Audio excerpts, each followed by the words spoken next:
Every morning, the world begins again, whether we're ready or not. The alarms ring, the screens light up, and billions of human beings resume the ritual they never chose but somehow learned to follow.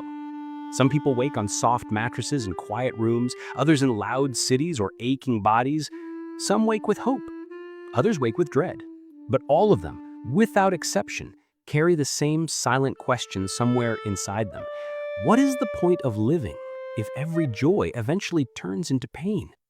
It's a question nobody says out loud because the world punishes honesty more than anything else. We hide it behind routines, responsibilities, and forced smiles, but the question waits, patient, heavy, unblinking.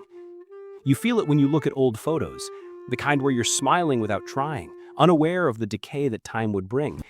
You didn't know the friendships would fade. You didn't know the people in the picture would become strangers. You didn't know the innocence in your eyes would one day feel foreign. You didn't know the moment you were living would one day hurt to remember. That's the hidden cruelty of joy. It doesn't stay. It gives you something beautiful and then waits for the right moment to take it back. And when it does, it feels like losing something twice. Once when it ended, and again when you remember how good it used to feel. Maybe that's why adults envy children, not because of their freedom, but because children don't yet understand the price of happiness. They laugh without fear. They run without thinking about time. They trust without flinching. They live without knowing that every joy has an expiration date. But as you grow older, you start to notice the pattern. The first time you lose someone, the first time someone leaves you behind, the first heartbreak that tears something out of you that never quite grows back, the first night you cry quietly so no one hears. These moments don't just hurt, they educate. They teach you the rules of a game you didn't ask to play. Nothing beautiful stays, and everything that stays eventually hurts. You start to see it in the world around you. A couple holding hands today might never speak again next year. A laugh you hear today might belong to someone who cries themselves to sleep tonight. Even the strong fall apart when nobody is looking. Even the happiest people carry invisible scars. And you realize the world isn't divided into the joyful and the suffering. Everyone is both. Joy is the momentary light, pain is the shadow that follows, and you can't have one without inviting the other. Look at society. We built entire systems to distract ourselves from the terror of simply being alive.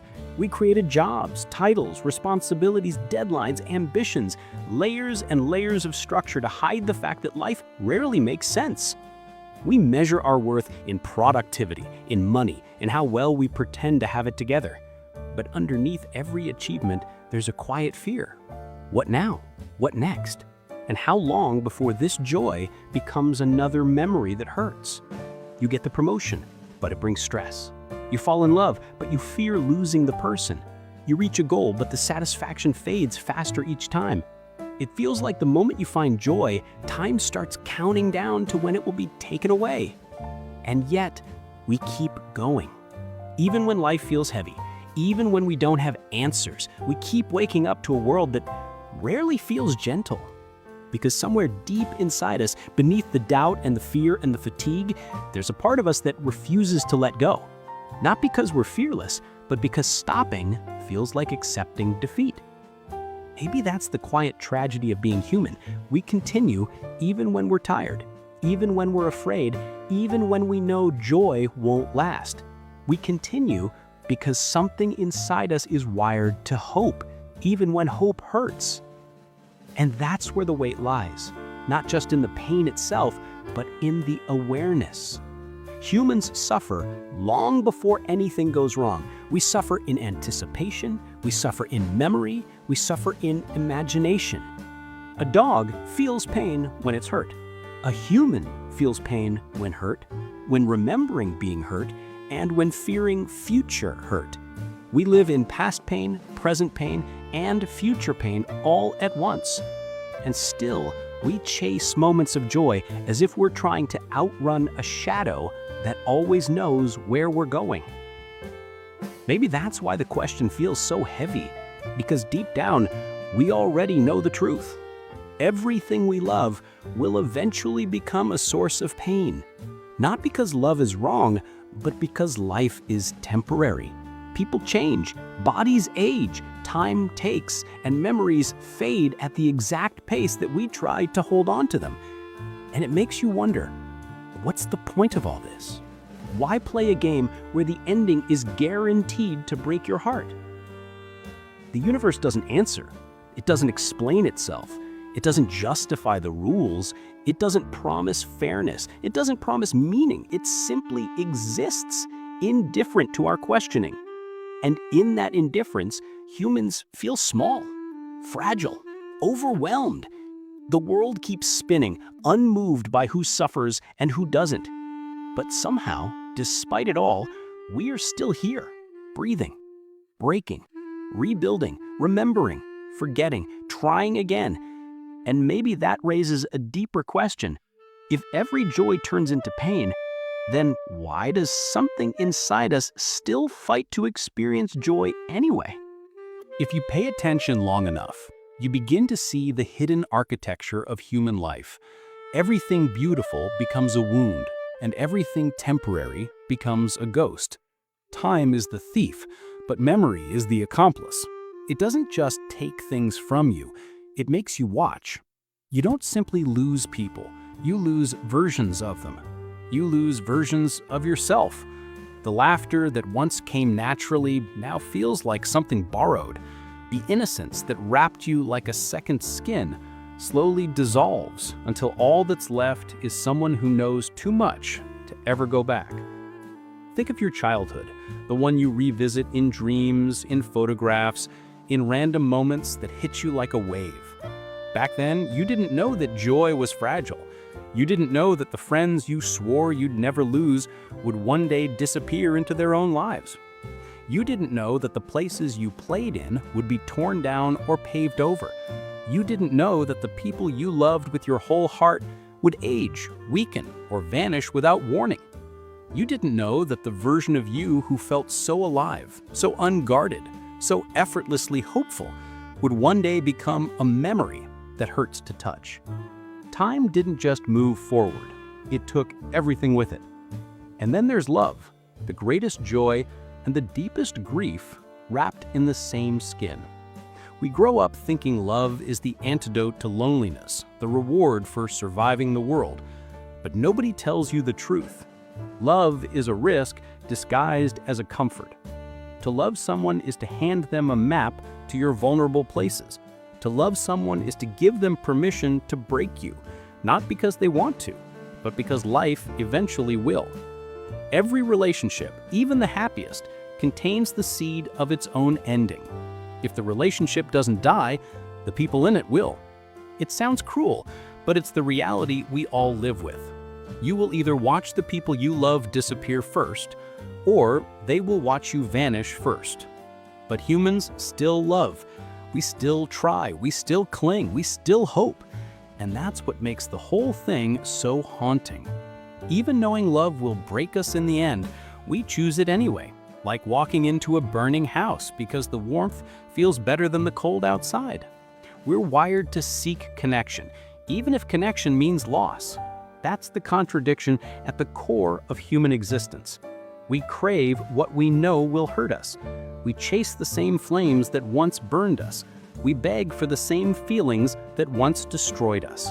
Not because we're foolish, but because it's impossible to live without trying to feel something that reminds us we're still human. Look around long enough, and you'll see the evidence etched into the world. A mother keeping the room of her deceased child untouched, as if time could be negotiated. An old man sitting alone on a park bench, staring at the place where he once kissed the love of his life. A woman scrolling through messages from someone she once meant everything to, now cold and distant. A person who keeps replaying a voice note because it's the last time they heard the laughter of someone they'll never see again. These aren't stories, they're ordinary lives. Every person you walk past carries an entire universe of losses you will never see. Even the happiest memories hurt in the end. Birthdays, reunions, holidays, moments that were supposed to be pure. But the moment becomes a memory, and the memory becomes a reminder of what you can't get back. Sometimes you replay an old memory so much it starts to feel like a punishment, because you remember who you were in that moment, and you realize you'll never be that person again. Even joy eventually becomes a scar, not because something went wrong, but because time moved forward. And then there's the suffering the world pretends not to see. Cities full of people smiling on the outside, but collapsing on the inside. People who go to work and return home in silence, carrying grief no one knows about.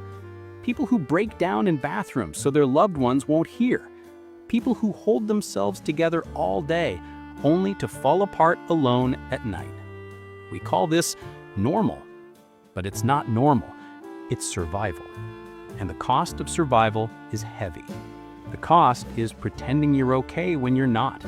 The cost is smiling when everything hurts. The cost is living in a world where everyone is breaking quietly, hoping someone will understand without having to ask. But what makes pain even sharper is the awareness that everything ends. No matter how deeply you love someone, no matter how tightly you hold on to a moment, no matter how much you try to protect the things that matter to you, time will still take them. That's not pessimism. It's the structure of existence. Plants wither, animals age, people die, stars collapse. Nothing, not even the universe itself, is safe from decay. And knowing this doesn't make it easier. If anything, it makes joy feel more dangerous, because every moment of joy carries its future absence like a shadow. And yet, there is something strange, almost miraculous, in the fact that we still feel joy at all, that we still laugh, still hope, still dream, still love, even knowing the cost. Maybe that's the darkest truth. Humans can't stop caring, even when caring hurts, even when caring destroys us, even when caring guarantees future suffering. We were built to feel deeply, even when the things we feel deeply about don't last. So what's the point of living if every joy eventually turns into pain? Maybe the point isn't joy. Maybe the point isn't pain. Maybe the point is the way we carry both. How we refuse to go numb, how we refuse to stop feeling, how we allow ourselves to be vulnerable in a world that has never once promised to be kind. Maybe the point is that even when everything falls apart, even when the world seems too heavy, even when the silence feels unbearable, we still keep going. Not because life is beautiful, not because life is easy, but because something inside us refuses to let darkness be the final word. If you've ever stared at the night sky long enough, you've felt it, the crushing, silent weight of the universe. You can see it in the stars, the galaxies, the black void expanding endlessly beyond human comprehension. And for a moment you understand something terrifying. The universe does not care. Not about your dreams, your heartbreak, your joy, your suffering, your survival, or your disappearance. The stars don't shine for you. The sun doesn't rise for you. The world doesn't pause when your heart breaks. Time doesn't slow when you fall apart. Everything continues, indifferent. And that indifference is a truth most people are too afraid to face. Because once you realize nothing in the universe is designed for you, the idea of meaning becomes fragile. Look at history. Empires rose and fell, leaving behind ruins swallowed by earth. Entire civilizations, millions of individual stories, loves, fears, dreams, gone without a trace. The universe didn't mourn them. Volcanoes erupted and erased cities in minutes. Plagues wiped out generations. Earthquakes split the ground open beneath people who never saw it coming. And the planet moved on. No pause, no apology, no grief. Nature doesn't bend for human suffering. It barely acknowledges it. You and everything you love exist on a rock, spinning through space, with no map, no destination, no supervisor, no safety net. And yet humans insist on pretending we matter. We build skyscrapers to defy gravity.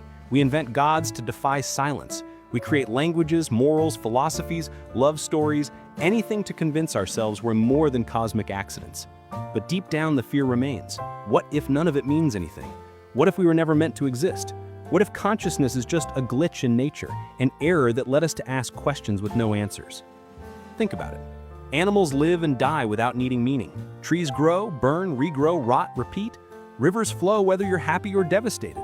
The universe doesn't worry, wonder, question, search, or fear. Only humans do. Only humans lie awake at 3 a.m. questioning their purpose. Only humans cry over memories. Only humans feel guilt, shame, regret. Only humans carry emotional wounds deeper than physical ones. Consciousness gave us awareness, but awareness gave us suffering. Because to be aware is to understand that everything ends and nothing stays. The moment we recognized our own mortality, we became creatures cursed with knowledge. Even science offers no comfort. It tells us the universe is 13.8 billion years old. Our entire lifespan is less than a blink on that scale. Everything humans have ever created, from the first fire to the tallest skyscraper, exists within a sliver so thin it might as well be nothing. The stars you see likely died millions of years ago.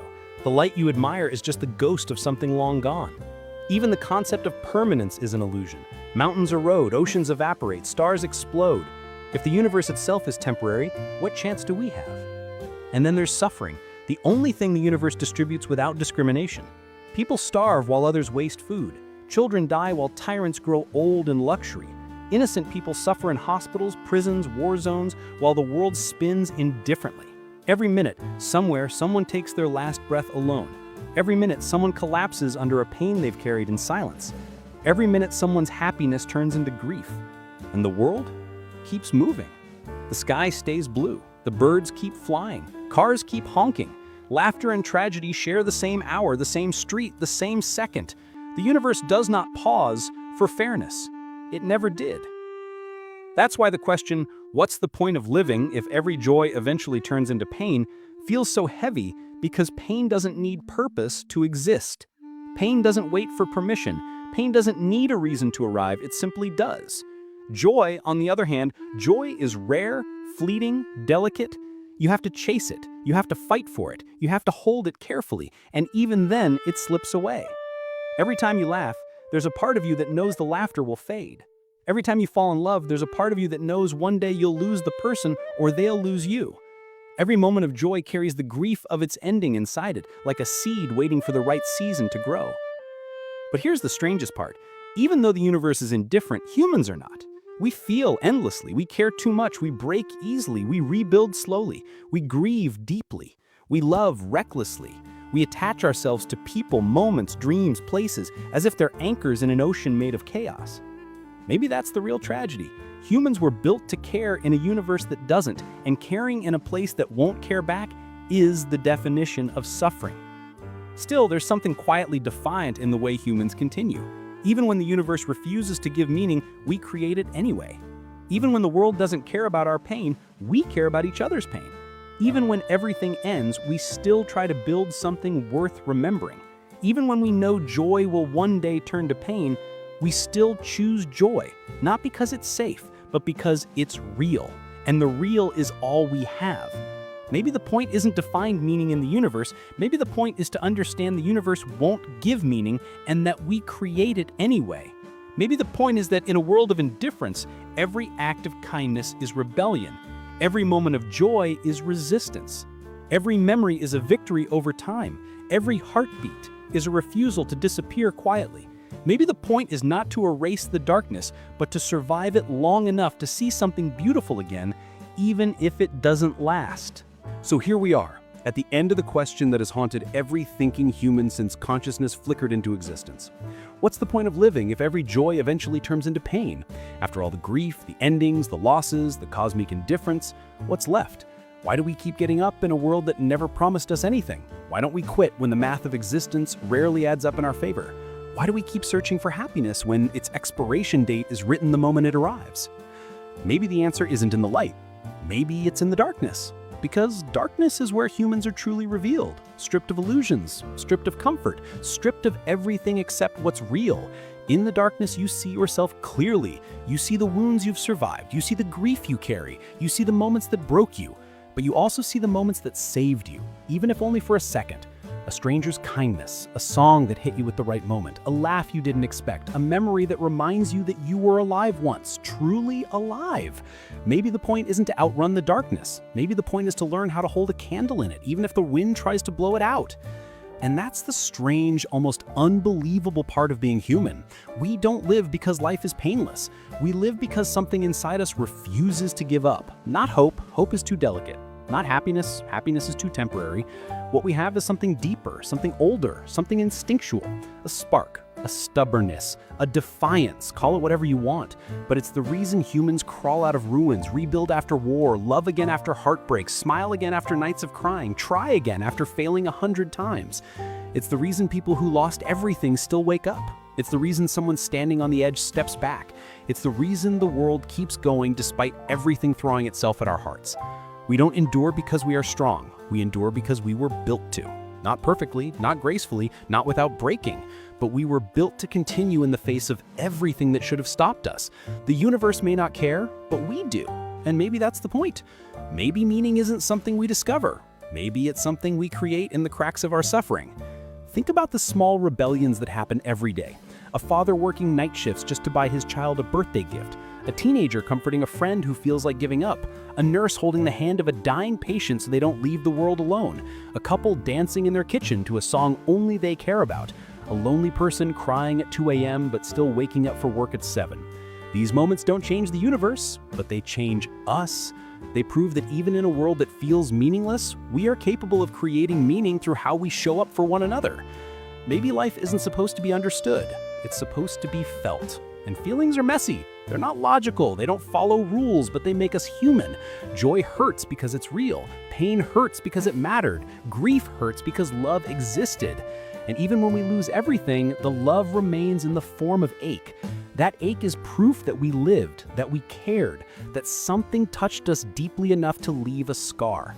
If every joy ends in pain, then pain is not a failure, it's the natural aftermath of caring in a temporary world. Pain is the shadow cast by everything meaningful. Pain is the cost of being human. Pain is the evidence that you were alive. And that's why some people say that the saddest thing is not suffering, it's feeling nothing at all. Because numbness means you've given up on the possibility of anything touching you again. Pain says otherwise. Pain whispers, you still have something left to lose. And as long as something inside you fears losing, it means you haven't died inside yet. Think about the people you love. Every one of them will hurt you someday, not by choice, but by existence. They will age, they will leave, they will die. And yet you love them anyway. Not because you're delusional, but because love is the closest thing to meaning we ever truly feel. Love is the only thing we chase, even when it guarantees heartbreak. Love is the only thing we grieve deeply because it mattered deeply. And maybe that's why humans keep going. Not for purpose, not for destiny, not for cosmic significance, but for each other. Look at history. Every great act of courage, every sacrifice, every invention, every piece of art, every moment of compassion was created by someone who knew the world didn't care, but chose to care anyway. In a universe that is silent, humans became the noise. In a universe that forgets, humans became memory. In a universe that destroys, humans became builders. In a universe that does not love, humans dared to love anyway. And maybe that's the answer. Maybe the point of life isn't to avoid the pain. Maybe the point is to survive it and still choose to feel. Not because joy lasts, not because life is fair, not because we are promised anything, but because somewhere in the middle of suffering, we still find moments that make the pain worth carrying. Moments small enough to miss, but powerful enough to save us. A hand held, a breath of laughter, a sunrise after a sleepless night, a warm voice saying, "I'm here." A memory that hurts, but also reminds you of who you were. A hope you can't explain. A stubborn spark that refuses to die. We keep living not because joy is permanent, but because pain is survivable. We keep living because even in a world built on endings, something inside us believes in beginnings. We keep living because the universe may not care, but we do. And that is enough. So ask the question again, what's the point of living if every joy eventually turns into pain? The point is this, to feel every moment deeply, even when it hurts, and to keep going anyway. Because continuing is the loudest, most rebellious thing a fragile human can do in an indifferent universe.